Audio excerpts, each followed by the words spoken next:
안녕하세요. 야구 이야기를 가장 생생하게 전달하는 채널입니다.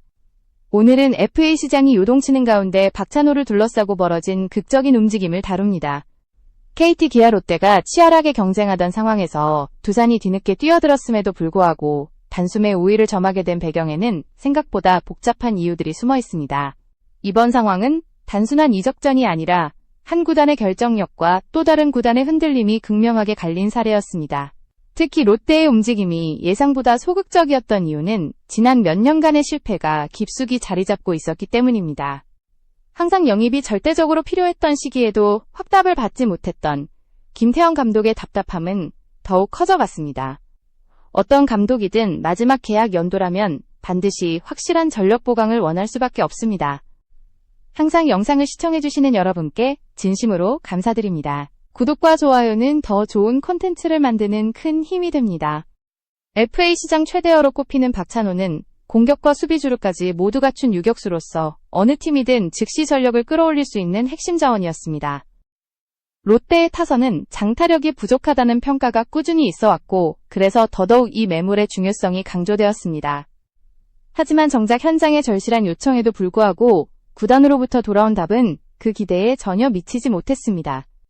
검토해보겠다, 신중하게 접근하겠다는 답변은 사실상 확답이 아니었고 이는 김태형 감독에게 실망감을 안겼습니다. 그 사이 두산은 놀라운 속도로 움직였습니다. 구단주 단장 현장이 직통으로 이어지는 빠른 의사결정 구조는 단숨에 영입 전의 흐름을 바꾸어 놓았습니다.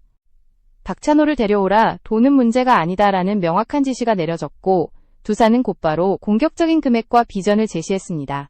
이러한 두산의 움직임은 기존 경쟁 구단들의 속도를 한순간에 압도했습니다. 늦게 참전했지만 단숨에 판도를 뒤집은 것입니다. 모든 상황을 종합하면 박찬호의 다음 행선지는 사실상 두산으로 기울고 있는 분위기입니다. 롯데가 이번 박찬호 영입전에서 보인 소극적인 태도에는 분명한 이유가 있습니다. 단순히 작은 부족이 아니라 과거의 실패가 깊은 그림자를 들이우고 있었기 때문입니다. 불과 3년 전 롯데는 역대급 투자라 불릴 정도의 거액을 FA 시장에 쏟아부었지만 결과는 참담했습니다. 2022년과 2023년 FA 시장에서 롯데는 총 170억 원을 투자하며 큰손으로 불렸습니다. 포수 유강남에게 4년 80억 원, 유격수 노진혁에게 4년 50억 원, 투수 한현희에게 최대 40억 원을 지급했습니다. 당시 많은 팬들은 기대했고 구단 역시 대대적인 반등을 노렸습니다. 하지만 세 선수의 퍼포먼스는 기대에 크게 못 미쳤습니다. 그 중에서도 노진혁의 경우 유격수로 평가받으며 영입됐지만 수비 범위가 좁고 송구가 불안한 문제가 반복적으로 제기되었습니다. 결국 이 루나 3루로 포지션을 옮겨야 했고 이는 유격수 보강이라는 본래 목표를 완전히 충족시키지 못한 결과로 이어졌습니다. 한현희 역시 기대했던 선발의 한 축이 되지 못했습니다. 잦은 컨디션 난조와 부진으로 인해 선발 로테이션을 유지하지 못했고 어느새 1군 전력에서 멀어져 갔습니다. 선발 자원으로 데려온 투수가 이 군과 불펜을 오가게 된 것입니다. 유강남은 그나마 준수한 활약을 펼쳤지만 4년 80억이라는 금액을 감안하면 아쉬움이 남았습니다. 안정적인 주전 포수라는 평가를 받았지만 팀의 핵심이라 부를 만큼의 영향력을 보여주지는 못했습니다. 그 결과 170억 원의 대규모 투자는 사실상 실패로 받아들여졌고 이는 구단 내부의 거대한 트라우마로 자리 잡았습니다.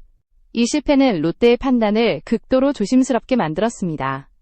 3년 전의 선택이 모두 기대 이하로 끝나면서 구단은 다시 큰 돈을 쓰는 것 자체를 두려워하게 되었습니다. 이번에도 잘못되면 어떻게 하지라는 불안감이 결정적인 걸림돌이 된 것입니다. 그리고 그 부담은 결국 김태형 감독에게 고스란히 전해졌습니다. 감독은 명확하게 박찬호 영입을 요청했고 팀의 장타력 보강을 위해 반드시 필요한 선택이라고 강조했습니다. 그러나 구단은 확답을 피했고 김태형 감독은 답을 듣지 못한 채 미야자키로 향하는 비행기에 올라야 했습니다. 훈련 강도를 끌어올리고 선수단의 기강을 다시 세우는 와중에도 그는 FA 영입 관련 소식을 기다렸습니다. 하지만 들려온 것은 아무 소식도 아니었습니다. 기대와 현실의 간극은 점점 더 벌어지고 있었고 감독의 심정은 한층 무거워질 수밖에 없었습니다. 롯데가 답보 상태에 머무르는 동안 두산은 완전히 다른 방식으로 움직였습니다. 두산의 의사결정 체계는 빠르고 직관적이었고 그 속도는 다른 구단들을 한순간에 압도했습니다. 구단주를 중심으로 단장과 현장이 직접 연결되는 구조는 결정을 머뭇거릴 이유가 없었습니다. 박찬호를 데려오라. 돈은 걱정하지 마라. 이 한마디가 모든 것을 움직이게 만들었습니다. 두산은 뒤늦게 참전했지만 움직이기 시작하자 그 속도와 집중력은 누구도 따라올 수 없을 정도였습니다. KT, 기아, 롯데가 치열한 경쟁을 벌이던 와중에도 두산의 방향성은 명확했고 그 과감함은 박찬호의 마음을 단숨에 흔들기에 충분했습니다. 특히 두산은 금액뿐 아니라 확실한 비전을 제시했습니다. 박찬호가 팀에서 어떤 역할을 맡게 되는지, 어떤 성장 동력이 제공되는지, 그리고 어떤 방향으로 팀을 이끌어갈 수 있는지 명확하게 제시했습니다. 선수에게 가장 큰 설득력은 단순한 돈이 아니라 자신의 미래가 선명하게 그려지는 그 비전이었습니다. 반면 롯데는 비전과 확신을 제시하지 못했습니다. 감독은 절실했지만 구단은 부담을 느끼고 있었고 그 간극은 점점 더 벌어졌습니다. FA 시장에서의 결정력은 곧 구단의 방향성을 보여주는 대표적인 지표인데 이번 경쟁은 그 차이를 극명하게 드러냈습니다. 시간이 흐를수록 박찬호의 선택지는 사실상 좁혀졌습니다. KT는 꾸준히 관심을 보였고 기아도 금액 경쟁에 적극적이었지만 두산의 의사결정 속도와 비전 제시는 그 어떤 팀보다 강력했습니다. 늦게 뛰어들었지만 단숨에 경쟁 구도를 뒤집은 것은 두산의 전략적 승부수였습니다. 롯데 내부에서는 조심스러운 기류가 이어졌고 결정은 계속 미뤄졌습니다. 단 한 번의 실패가 향후 몇 년의 발목을 잡는 상황이 되어버린 것입니다. 구단의 신중함이 감독의 간절함과 충돌하면서 결국 롯데는 박찬호 영입전에서 중심을 잃게 되었습니다. 그 결과 박찬호의 다음 행선지는 점점 더 두산으로 기울었습니다. 두산은 이미 내부적으로 박찬호를 중심에 둔 전력 계획을 구상하고 있었고 이제는 유니폼만 입으면 되는 분위기였습니다. 여러 구단의 치열한 경쟁 끝에 결론은 점점 더 분명해지고 있었습니다. 박찬호 영입전의 윤곽이 두산 쪽으로 기울어가는 동안 롯데 내부에서는 복잡한 감정과 현실적인 고민이 교차하고 있었습니다. 단순히 선수 한 명을 놓친 문제가 아니라 지난 몇 년간 누적된 실패가 다시 한번 구단 운영의 중심에서 영향력을 발휘하고 있었기 때문입니다. 특히 170억 원 투자 실패의 여파는 생각보다 훨씬 컸습니다. 유강남, 노진혁, 한현희가 기대를 충족하지 못하면서 구단은 다시 대규모 투자를 진행하는 데 극도로 조심스러워졌습니다. 재정적으로 여유가 있음에도 불구하고 또다시 큰 금액을 쓰는 것이 두려웠던 것입니다. 이런 분위기는 현장 지도자와 선수단에도 무겁게 전달되었습니다. 감독은 절실했고 팀 전반의 공격력은 강화가 필요했지만 구단은 리스크를 감당할 준비가 되어 있지 않았습니다. 그러는 사이 경쟁 구단들은 빠르게 움직였고 롯데는 한 발 뒤처진 상황을 되돌릴 수 없게 되었습니다. 팬들의 반응 또한 엇갈렸습니다. 신중한 결정이 필요하다고 말하는 이들도 있었지만 대부분은 이번 기회를 놓친 것에 대해 큰 실망감을 드러냈습니다. 원하는 선수에게는 적극적으로 나서지 않으면서도 애매한 투자에는 선뜻 돈을 쓰는 과거의 패턴이 반복된다는 비판도 나왔습니다. KT로 간다는 소문이 돌 때도 롯데는 움직이지 않았고 갑자기 두산이 뛰어들자마자 판도는 완전히 바뀌었습니다. 팬들은 롯데가 늘 결정적인 순간에는 머뭇거리기만 한다며 구단 운영 방식에 대한 불만을 터뜨렸습니다. 반대로 두산은 이번 결정으로 구단 운영 철학을 분명하게 보여주었습니다. 필요한 순간에는 속도와 과감함이 중요하다는 것을 실천으로 증명했습니다. 원하는 선수가 있다면 신속하게 움직이고 명확한 비전을 제시함으로써 선수를 설득하는 방식은 다른 구단들이 쉽게 따라하기 어려운 두산만의 강점이었습니다. 이런 대비되는 움직임 속에서 영입전의 결과는 점점 더 뚜렷해졌습니다. 결국 두 구단의 현실과 방향성은 박찬호의 선택을 결정짓는 핵심 요소가 되었고 롯데는 뒤늦은 후회를 남기게 되었습니다. 박찬호 영입전의 흐름이 사실상 정리되어 갈 즈음 또 다른 변화의 조짐은 삼성에서 나타나고 있었습니다. 오키나와에서 진행된 마무리 캠프는 단순한 훈련을 넘어 선수들의 각성과 생존을 건 경쟁의 무대가 되고 있었고 그 중심에는 두 명의 선수가 뚜렷하게 드러났습니다. 바로 외야수 윤정빈과 내야수 심재훈이었습니다. 이들은 서로 다른 이유로 절박했고 각자의 목표를 위해 누구보다 치열하게 겨울을 보내고 있었습니다. 박찬호 영입전과는 성격이 다르지만 이들의 이야기 역시 한국 프로야구의 냉정한 현실을 보여주는 중요한 흐름이었습니다. 윤정빈은 2025 시즌 심각한 부진을 겪으며 자신감을 잃은 상태였습니다. 2024년에 보여준 안정감 있는 타격과 7홈런의 장타력은 사라졌고 2025 시즌 타율은 1할 때까지 떨어졌습니다. 기대가 컸던 만큼 충격도 컸고 그는 이대로 무너질 수 없다는 절박감에 캠프에 임했습니다. 반면 27세가 된 윤정빈에게 이번 겨울은 갈림길이었습니다. 프로 6년차가 되면서 후배들을 이끌 책임도 생겼고 결혼을 앞둔 상황에서 가족의 기대도 짊어져야 했습니다. 아버지로부터 들은 야구 보기 힘들다라는 한마디는 그를 각성시키기에 충분했습니다. 그는 다시 초심으로 돌아가기로 했습니다. 2024 시즌에 자신감 넘치던 그 시절의 타격 메커니즘을 되찾기 위해 스윙을 수정하고 접근 방식을 바꾸며 하루하루를 재정비했습니다. 팀은 그가 여전히 성장할 여지가 있다고 판단해 마무리 캠프에 기회를 부여했습니다. 심재훈 역시 겨울 내내 자신과 싸우고 있었습니다. 23세의 유망주지만 이제는 본격적으로 주전을 노려야 할 시점이 왔습니다.